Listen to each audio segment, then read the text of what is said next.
Good afternoon. Welcome to the Heritage Foundation and our Lewis Lehrman Auditorium.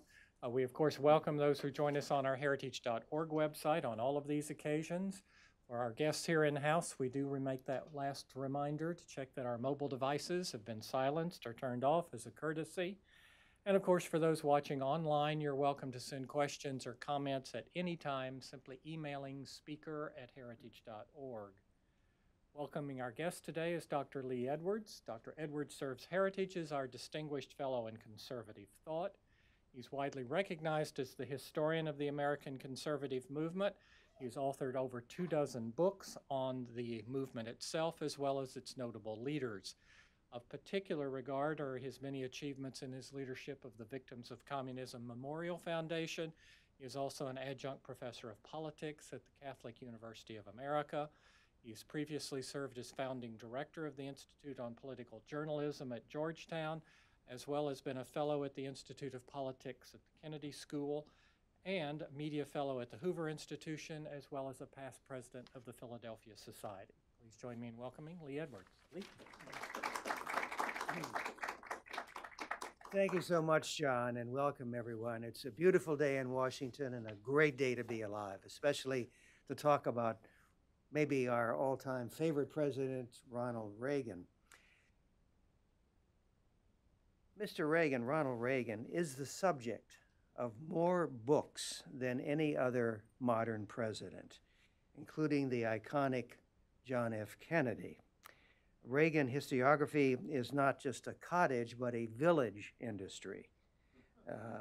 Historians of all political persuasions debate how a one-time Hollywood actor, in mostly B films, that's what they keep saying, could have restored Americans' confidence in themselves and the nation, directed an economic recovery that set a peacetime record, and ended the Cold War at the bargaining table and not on the battlefield.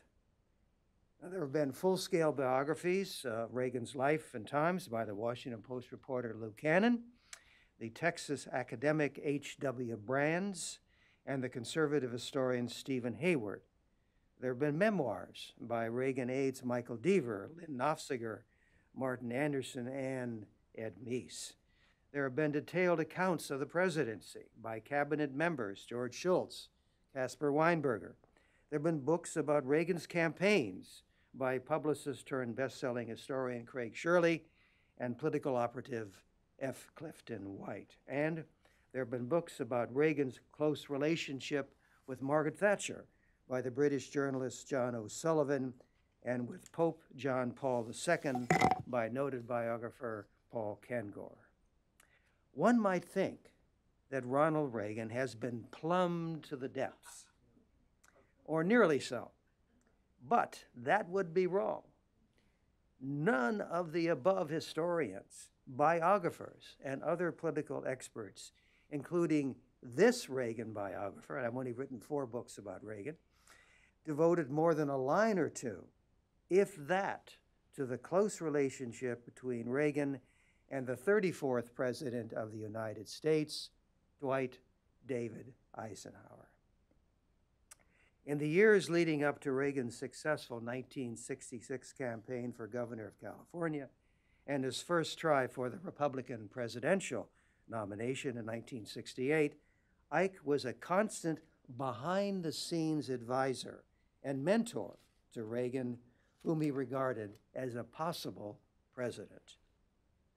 We are indebted to Gene Kopelson, MD, amateur historian, but no longer amateur as far as I'm concerned, trustee of the Theodore Roosevelt Association, and Holocaust educator, for discovering the little-known and significant connection between political newcomer Reagan and the political veteran Eisenhower. And in a 939-page opus, which is titled Reagan's 1968 Dress Rehearsal, Ike, RFK, Bobby Kennedy, and Reagan's Emergence as a World Statesman, Dr. Kopelson carefully traces the hidden mentor-protege relationship that began with Reagan's celebrated television address, A Time for Choosing, in the 1964 Goldwater campaign. Ike was so impressed that he asked for a copy, a personal copy for himself, and he was in the hospital at the time. And he said, I want to get a copy of that. And it culminated this relationship because of Ike's health and passing, in Reagan's failed attempt to capture the presidential nomination at the 1968 Republican National Convention. Kopelson uncovered a critical relationship between a former and a future president that, in the biographer Paul Kengore's words, flatly eluded history and most biographers. Here is a final word from Fred Greenstein, Professor Emeritus of Politics at Princeton University, one of the most esteemed and renowned and celebrated historians in America. He said, this is what Professor Greenstein said, this is an original contribution to the literature on Eisenhower and Reagan. Gene Kopelson shows that Eisenhower was an important mentor to Ronald Reagan. This is high praise indeed from one of the most respected presidential scholars in America. So, ladies and gentlemen, please join me in giving a warm heritage welcome to Gene Kopelson, author of Reagan's 1968 Dress Rehearsal, Ike, RFK and Reagan, and Emergence as a World Statesman. Gene? Lee, thank you so much, Lee, for those very, very kind words. I'd like to thank John Hillbolt and, of course, Attorney General Ed Meese, who's one of my main back cover commentators as well, who's helped me over these past number of years, as well as with today's audiovisual to thank Adam Brickley. Well, certainly, as you know, Ronald Reagan is the major theme of today's talk, but most of you, in case you don't know, the heritage and Ronald Reagan, their intimate relationship began during the Reagan transition when mandate for leadership policies were between the two, Reagan and Heritage, and of course, the Heritage, a critically important involvement continued through the Trump transition to this present day. Well, I very much view the 1980s, the age of Ronald Reagan, as a golden age for America, and I sought out trying to understand why and how he first ran for the presidency. It's a subject that's never been written about before, other than the occasional sentence, maybe a paragraph. And but you see that my talk does involve Eisenhower, and rightfully you could say, what possibly could Ike and Reagan have to do with each other? After all, Reagan's elected in 1980. Doesn't Eisenhower spend the 1960s golfing, becoming ill, and pass away? Well, I learned during my research at both the Reagan and Eisenhower presidential libraries that Ronald Reagan viewed the presidency of Dwight Eisenhower as America's golden age. And we're going to go through a lot of that. I have three portions to my book, and when you're an author doing book talks, you have to be very careful and select out what you're going to talk about. I'm not going to discuss the nuts and bolts today of that 1968 campaign, the critical importance of the Wisconsin, Nebraska, and Oregon primaries, and actually by the time of the Miami Beach Convention in August of '68, which nominates Richard Nixon, more individuals had actually voted for Ronald Reagan than had for Richard Nixon. And there were many, many delegates whose stories have never been told before, but please get my book and read about it. And we have one here who was at the convention. They couldn't wait to vote for Ronald Reagan on the second ballot had Nixon been stopped on the first. And the other theme, as we heard very briefly, is that Ronald Reagan's main political foe in the 60s, of all people, was Bobby Kennedy. And rightfully, you could say, what possibly could Bobby Kennedy and Ronald Reagan have to do with each other? Well, please get my book and you'll find out. Well, what we're going to do is, this is the background of my research. At the Eisenhower Presidential Library are a whole slew of historical documents that no one has ever looked at before until I showed up with my wife Mindy, who's in the back. There are letters, there are memos and telegrams between them. I interviewed almost 40 people across the country who were Reagan's campaign staff in 1968. Actually, that campaign began a few days after he's elected governor in the fall of 1966. Their stories have never been told until I wrote about them. But Ronald Reagan and Dwight Eisenhower had 4 personal meetings. We'll get into that. And very critical are audio tapes. The archivist at the Reagan Presidential Library told me when I sent for them, he said, Gene, I've been working here more than 25 years. until you just sent for them to listen to, no one ever has before. And what happened is every free weekend, Ronald Reagan, the new governor, left Sacramento, and he crisscrossed the nation, targeting specific cities to set up his campaign staff. He delivered speeches. They were almost the same speech. He updated constantly how he was downsizing state government in California. He wanted to bring that to the nation as a whole when he's running this campaign for the presidency. And all that was recorded. But I learned that the most important recordings were of press conferences where people, the reporters, they heard all those speeches many times. They started to ask Ronald Reagan about Vietnam, the USS Pueblo, the Tet Offensive, and he starts to give all of his views on foreign policy and is constantly bringing up Dwight Eisenhower. And that's the brand new history that I hope you're going to be thrilled with. You're going to hear the voice you know so well. Ronald Reagan, when as president, he says, "Mr. Gorbachev, tear down this wall." But you're going to hear him now talk about hot-button issues in the 1960s. And none of you, except a few who've heard my talk before, have heard this. Their interaction began during World War II. In 1944, the war bonds appeal, where the country is asked to contribute money to help the war effort, cuts a record called "Let's All Back the Attack." Dwight Eisenhower is in London planning D-Day. Ronald Reagan is in the Army Air Corps. He's making films for the government, and their voices are heard together for the first time on that record. They don't meet in person. But after World War II, we're now going to fast forward to the early 1950s. It's time of the Korean War.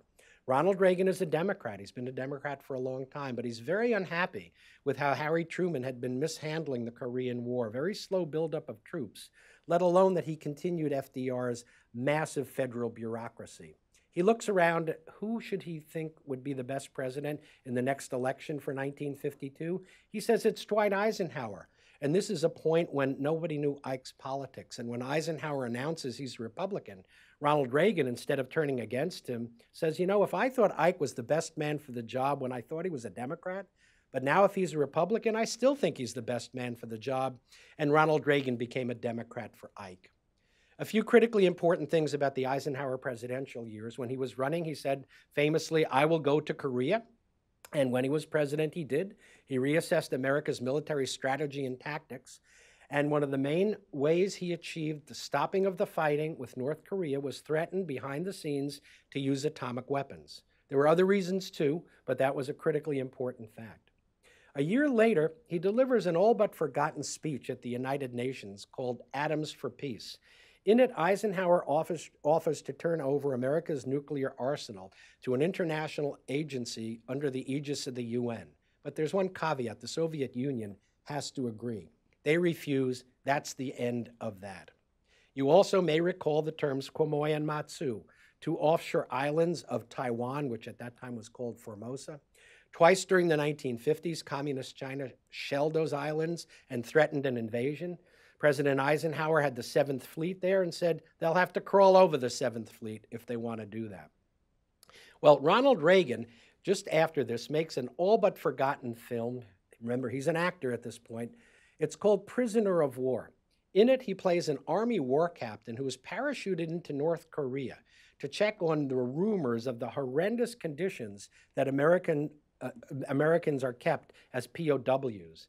And sure enough, the actor in his role finds starvation, beatings, torture. And at the end of the filming, actor Reagan meets the press and he says, everything portrayed in this movie was based upon actual Army testimony.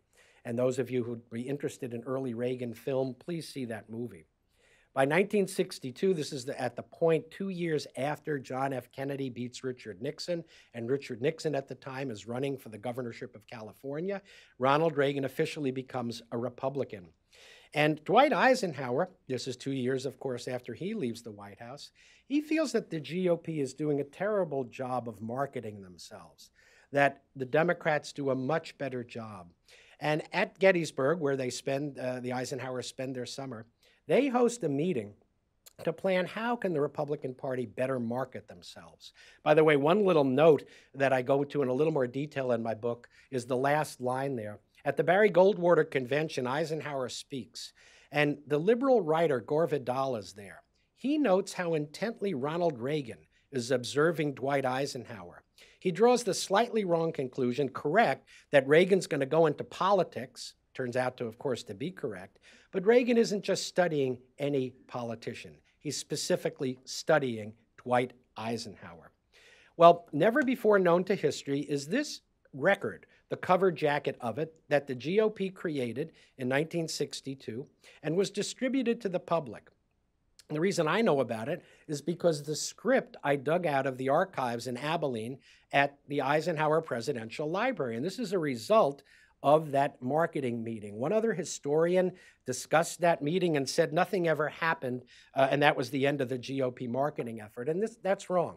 And this record was cut, and these are the people whose voices are heard on that record. In the upper left, former President Eisenhower, Richard Nixon, his vice president, who's running for the governorship of California. By the way, Nixon will lose to Pat Brown, the father of today's Jerry Brown. In the middle left is conservative Arizonan Republican Barry Goldwater, and in the lower right is Nelson Rockefeller, the liberal Republican from New York.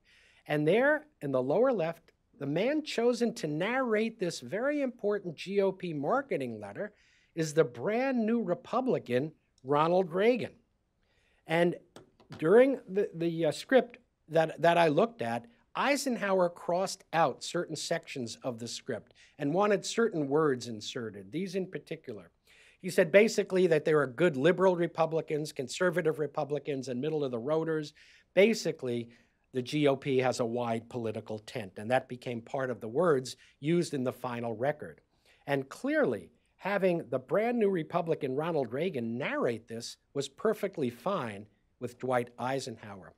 And during this record, all of those speakers speak about individual freedom, small government, and an inclusive, wide political tent. Please hear their voices together.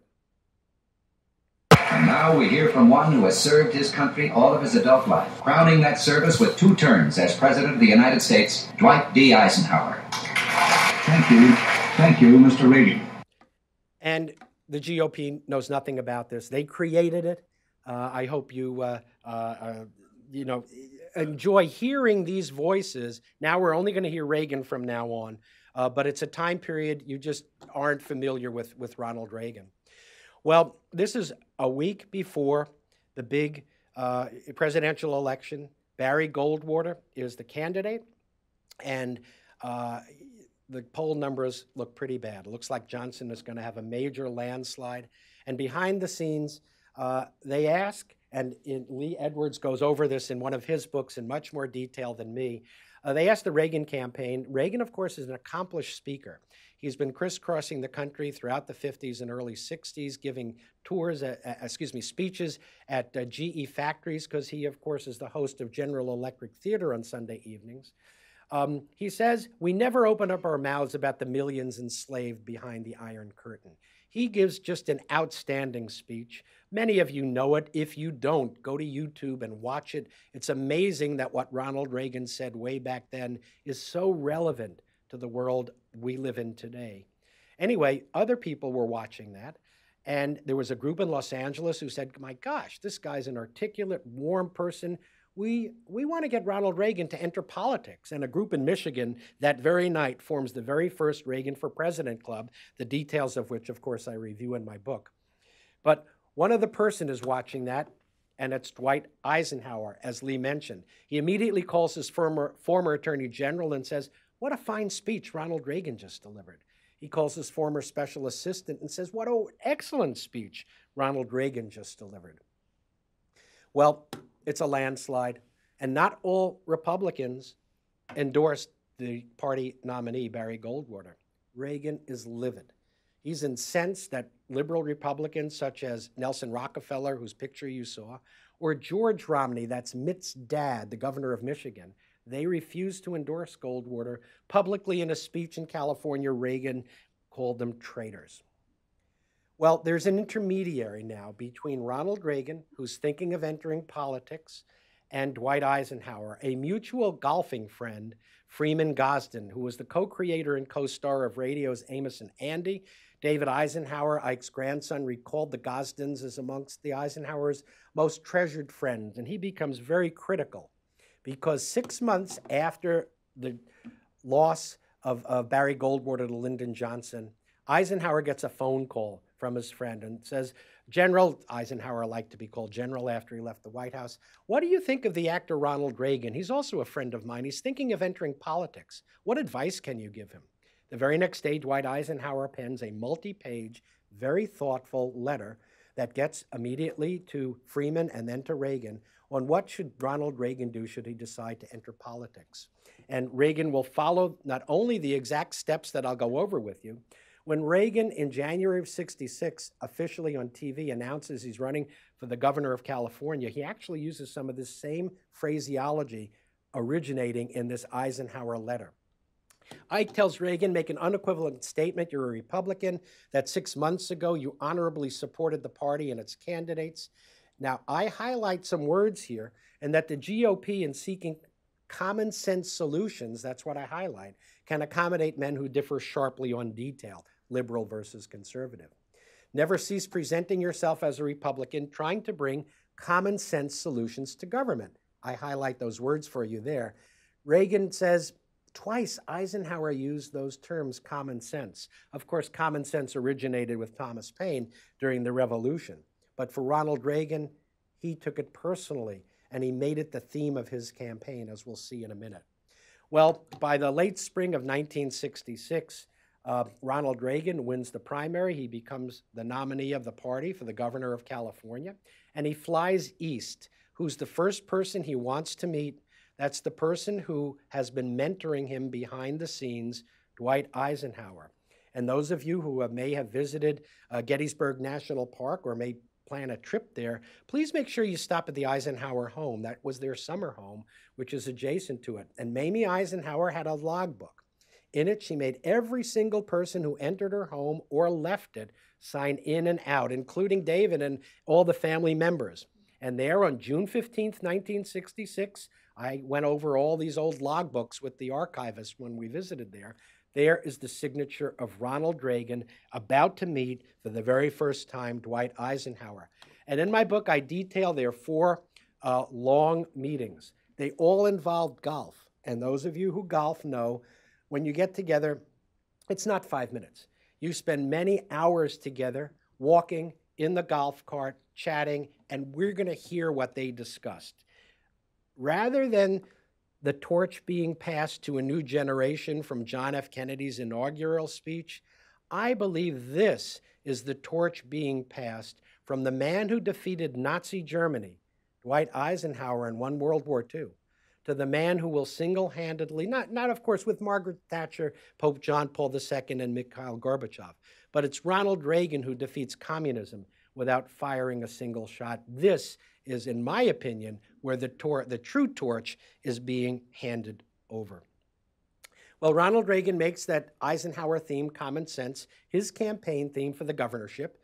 And if you were driving on the California freeways at that time, you would see the smiling face of Ronald Reagan on billboards with the words common sense solutions for California behind it. And at your home, you might have received this record, just like he was involved with that GOP marketing record and that Let's All Back the Attack record from World War II. Ronald Reagan, for his own campaign, made this particular record, sent out to households in the Sunshine State, in the Golden State, and he wants to bring common sense solutions for California. Well, I detail in my book a lot more of what Ike does behind the scenes. In '52, Ike called himself the citizen soldier. Reagan calls himself the citizen politician. And as he's running for president this first time in '67 and '68, he calls himself the citizen governor. In various letters to friends, Ike admits he's been studying Reagan. He doesn't view him as an extremist. And he ends up behind the scenes advising candidate Reagan on polling to emphasize Northern California in his campaign.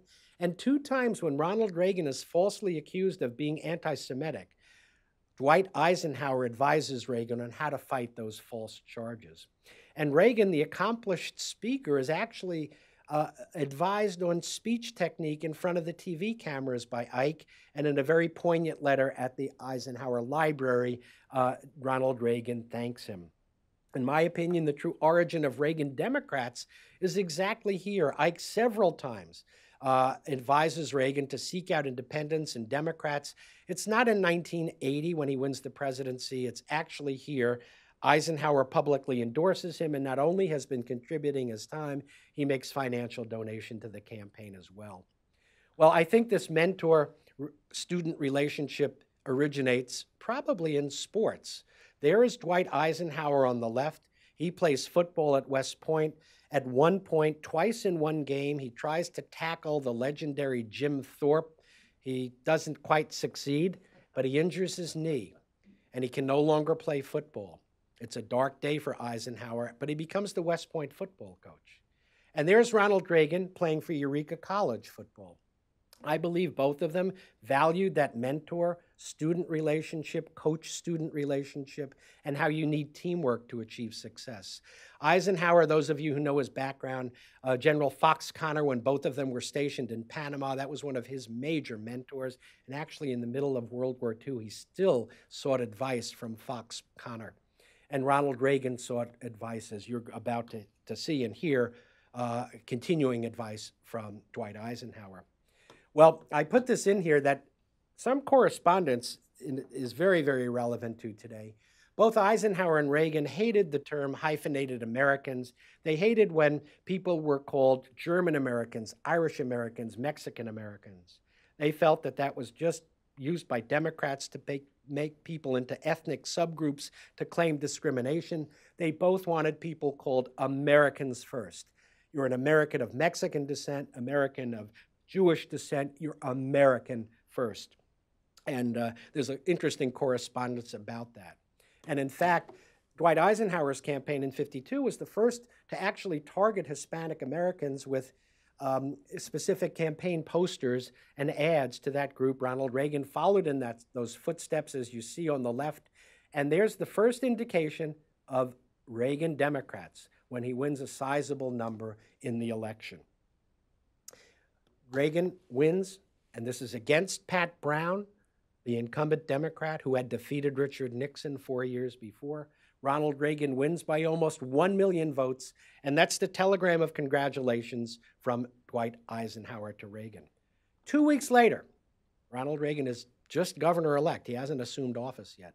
Dwight Eisenhower immediately is thinking ahead 2 years to the summer of 1968, and he proposes to the GOP national chairman, Ray Bliss, to host a luncheon for all prospective GOP candidates for the presidency for '68. This is Ike's order.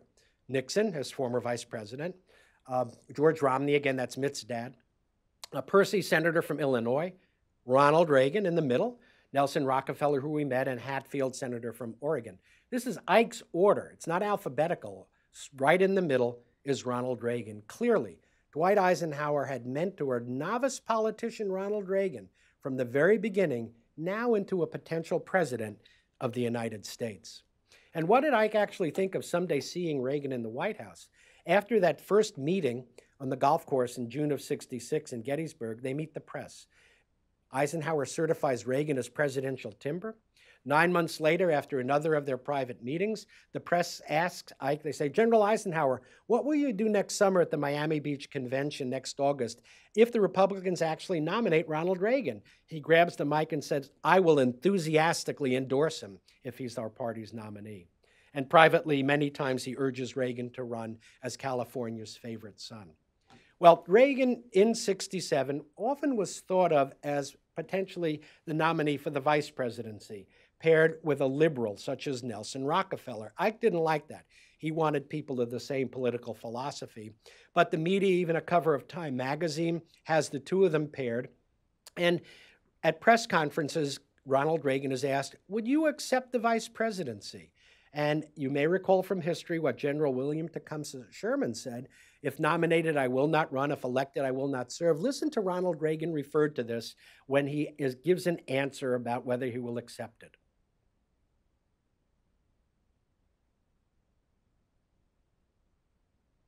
Yep. There we go, hopefully. The question of this gets down to the Sherman statement, and would someone make the Sherman statement? Well, I like to remember what former President Eisenhower said to me one day on a golf course about the Sherman statement. He said it's a foolish statement that even Sherman shouldn't have made. The answer's funny, but the important point is the golf course. in the golf course, the golf cart. They discussed the vice presidency, clearly. They also discussed the presidency, and you're going to hear they discussed a lot more. Well, in the fall of '67, the conservative host, writer, is also a TV host, William F. Buckley. Some of you in that time period may have watched Firing Line. This particular show, Governor Reagan, candidate for the presidency, is his guest. And Buckley starts to attack Eisenhower. Why didn't he dismantle FDR's New Deal? Or maybe only in the last 2 years of it he did. What do you think of that? And I fully believe that William F. Buckley expected fellow conservative Ronald Reagan to agree and to start attacking Eisenhower. But listen to how Eisenhower comes to the defense of his mentor, Dwight Eisenhower. It's how Reagan comes to the defense of Dwight Eisenhower, his mentor. Was Mr. Eisenhower's difficulty when he became president? Oh, yes. I think the very fact that, and this is overlooked a great deal with him, the very fact that one of his most notable achievements, he vetoed 165 spending measures in his term in office. Yes, but he also enormously increased the price of government within that time. Would you say that was the inertia of the preceding 20 years of the New Deal, and that 8 years is not a sufficiently long period historically to change that trend, or simply that he had insufficient energy or conviction to change that trend, or if you prefer the third alternative, that he only towards the end of his 8 years in office began to see the necessity of that change? Well, no, I'd add something else in there.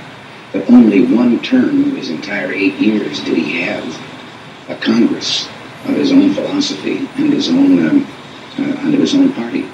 He was a president isolated by a Democratic Congress that was carrying on literally the philosophy that had been in existence since 1932. And as I say, the greatest thing that he could do was in those numerous vetoes when he had the power to keep them from getting the two-thirds majority necessary to move the Experts on William F. Buckley, it's a new thing to add. Now we're going to get into the second part of my talk, and that's world affairs. What's going on basically is Vietnam.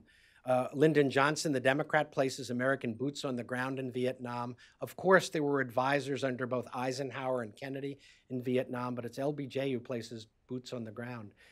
Eisenhower is brought in as a hidden advisor to Johnson. I think in case anything went wrong, Johnson could blame Ike. But specifically, he had specific suggestions. Ike, of course, is the leader of D-Day, the world's greatest military assemblage in history.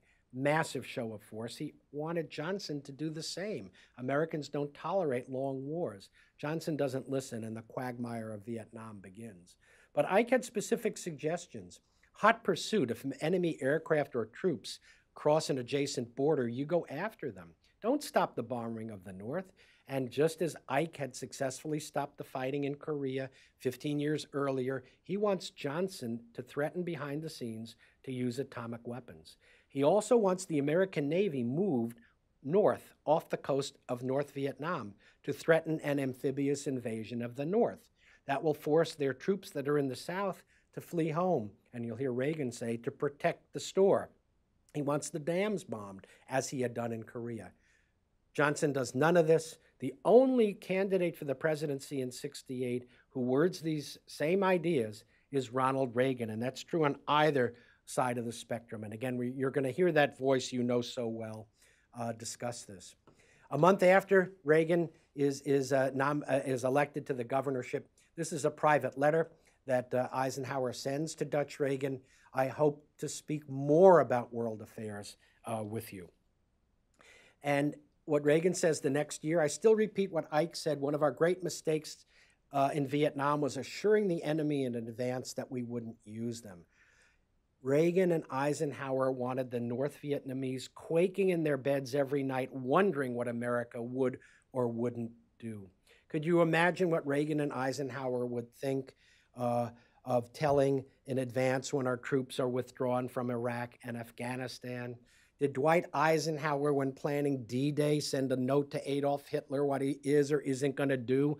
Of course not. I think the two of them would have been horrified by what had occurred under President Trump's predecessor. Well, January '68, we are experiencing right now the 50th anniversary of many of these events. The American public was shocked on January 23rd to hear suddenly North Korea is entering the scene of the Vietnam War. Our intelligence ship in international waters, the USS Pueblo, is hijacked. The crew is imprisoned and tortured in North Korea. Sound familiar? From that Reagan movie. President Johnson seems paralyzed with indecision. Reagan says at the time, "I am deeply ashamed of how this is being mishandled." If that isn't bad enough, a week later, Americans turn on their TV, suddenly to hear something called the Tet Offensive. Those people who may even recall that term probably associate it with a major American military loss. Well, it was the exact opposite, but it's how it was portrayed in American media at the time, most notoriously by CBS's Walter Cronkite, who portrayed it as a terrible tragedy. This handed the communists a tremendous psychological victory, but it was wrong. Americans did not know the liberal biases of the main newscasters of that era. We know about it today. And had there been alternative conservative media, had the Heritage Foundation been around, had Fox News, Drudge, Rush, Hannity been around, the truth might have come out and history might have been a lot different. That is the fake news of that era. Well, now we're going to hear Ronald Reagan. You've never heard him before discuss these issues, such as the USS Pueblo in the late 60s, but he's going to do it in the context of the major change in military strategy. Ike's massive retaliation, having strong nuclear forces that no one can challenge us, was changed by John Kennedy. He wanted non-nuclear, smaller forces to be able to respond. And this is a perfect test case. Listen to Ronald Reagan.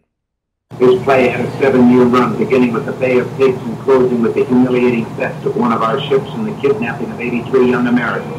The official explanation given for the inability for our air forces in the Far East to move out in support of the Pueblo is that all the fighters on alert in Korea are equipped only for nuclear retaliation. Hasn't that been the most persistent claim of this administration?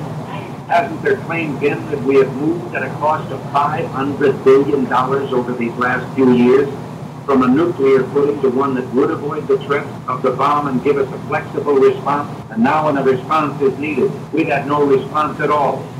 Reagan is emerging as a world statesman during this first presidential campaign, never known before because these recordings had never been listened to by anybody.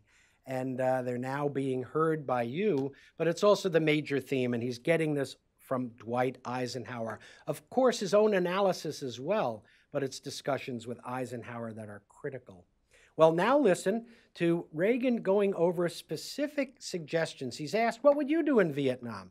He's going to go through a list, not stopping the bombing, mining Haiphong Harbor. He's going to discuss what already happened. He's going to say it's a specious discussion because the escalation already has occurred, but it took 2 years. He wanted it done quickly, like Eisenhower had, and he'll actually use the term surge. Americans wouldn't hear that term again until 45 years later when General Petraeus did it in Iraq. Please listen to Ronald Reagan. Without exception, military leaders, and particularly this great galaxy of leaders of World War II, from General Trudeau and General Bradley and General Eisenhower, without exception have spoken of stopping the entrance of supplies in Haiphong. That for number one. Number two, they all seem agreed on either the necessity to invade or at least to pose constantly the threat of invasion to pin down an enemy force that's got to stay home and guard the store. You know, any argument about escalation is a specious argument. We've had escalation. My disagreement with the administration is militarily, if the same escalation that it took us 2 years to get to, if we'd had it at the time the military was recommending it as a sudden surge and thrust of power, the war could well be over by now. Reagan was hoping he would be in January 1969 in the White House reassessing America's strategy and tactics just as Eisenhower had done. Listen to how Reagan ties together Ike in Korea with Vietnam. He's going to do it from the point of view of how you negotiate with communists. At this time, Lyndon Johnson sends a representative to Paris. The rep gets off the plane, proudly tells the press, "I've rented an apartment here in Paris for a year." Reagan was livid. He said, that's not how you negotiate with communists. Tell them you're going to be here for a year. You give them a week, and if they're not serious, you escalate. Listen to Ronald Reagan discuss how you do or don't negotiate with communists.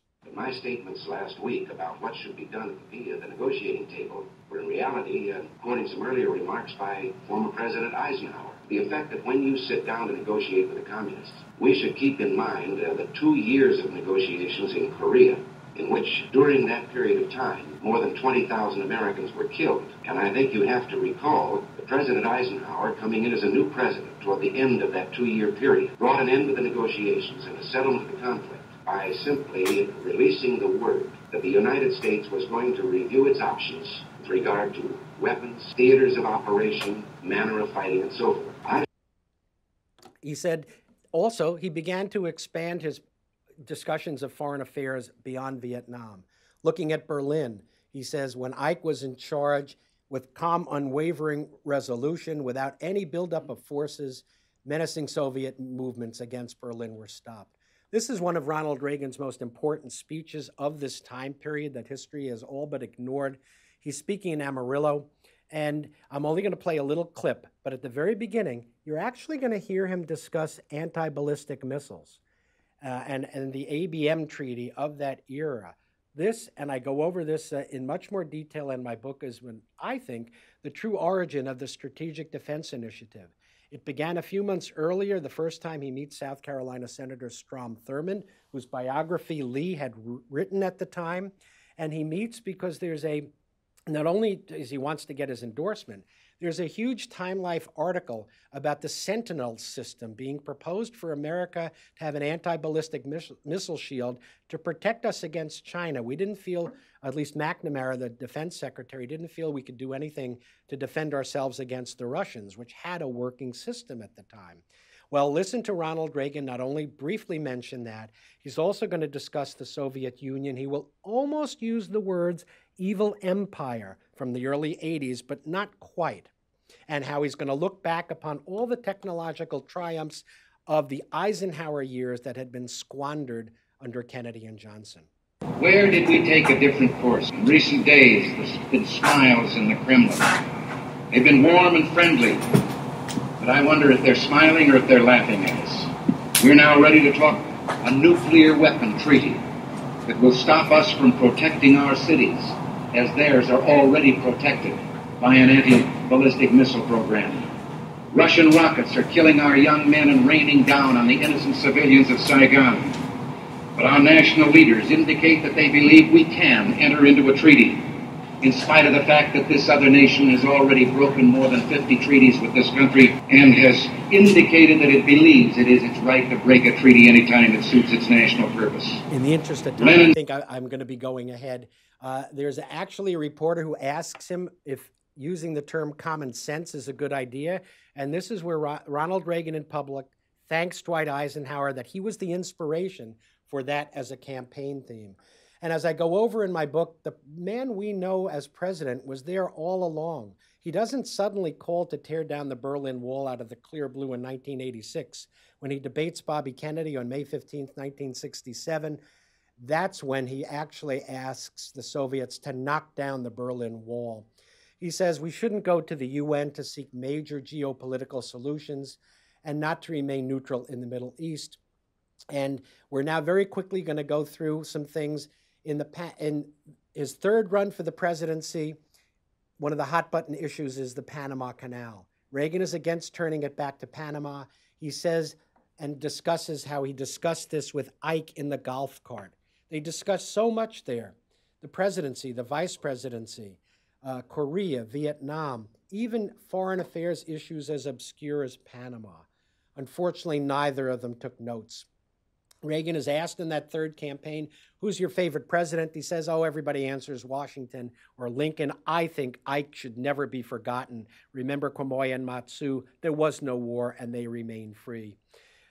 Peter Robinson, the speechwriter who actually did come up with Mr. Gorbachev, tear down this wall, he and I chatted after my work here, and he says, Gene, this now explains why in the Reagan home in Pacific Palisades, on their family piano, there's only family photos with one exception. There's a photo of Ike. Now I know why. And in Reagan's Oval Office was a photo of Ike.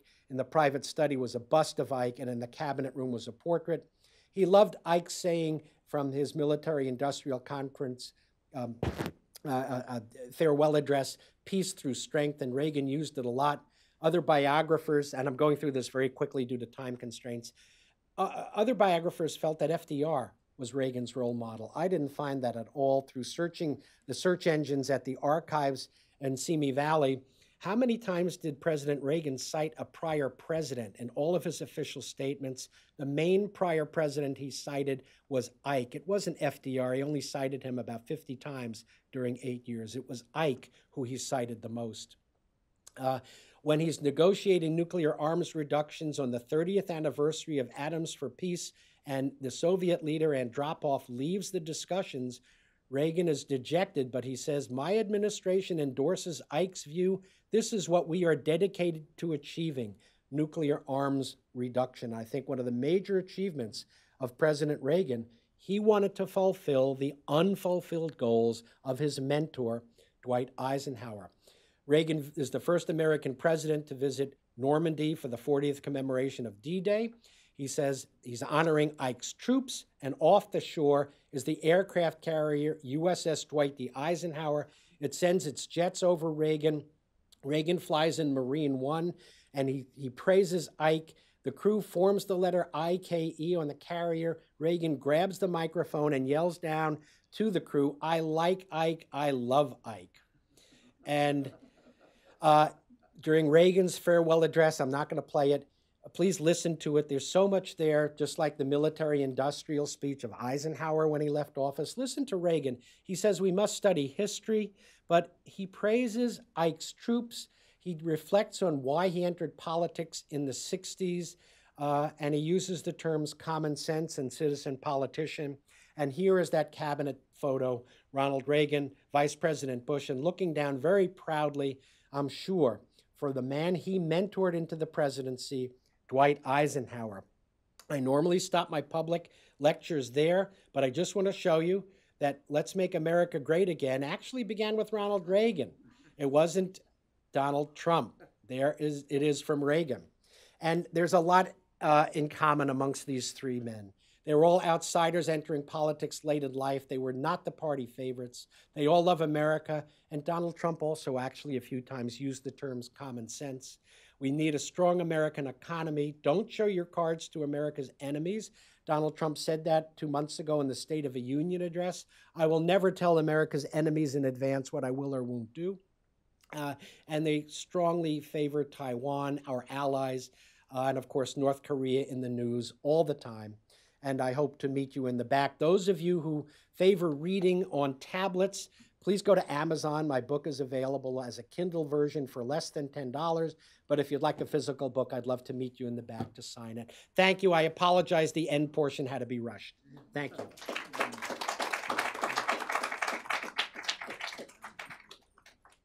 Well, we do have a couple of minutes, and we'll take maybe one or two questions. Yes, Mr. Hibbold. I'm sorry. I thought that Ronald Reagan actually visited Ike in the Oval Office when Ike was in the presidency. Certainly that could be. I found nothing out about that.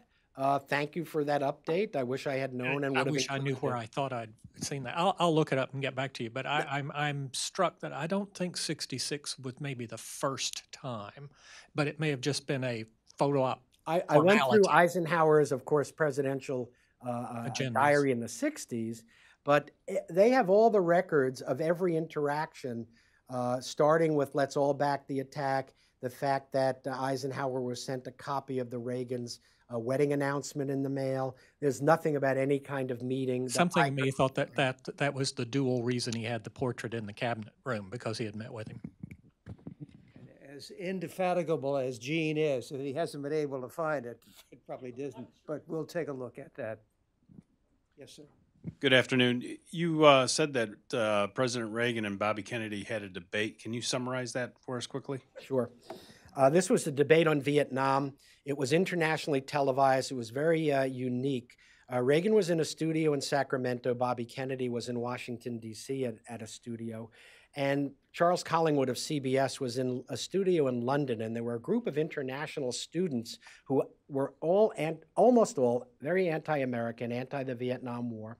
And the theme was America's image in the world. And they gave the questions. They were all terribly anti-American. And Bobby Kennedy had been told ahead of time, oh, you don't need to prepare against Ronald Reagan, this actor who somehow stumbled into the governorship of California. Reagan prepared.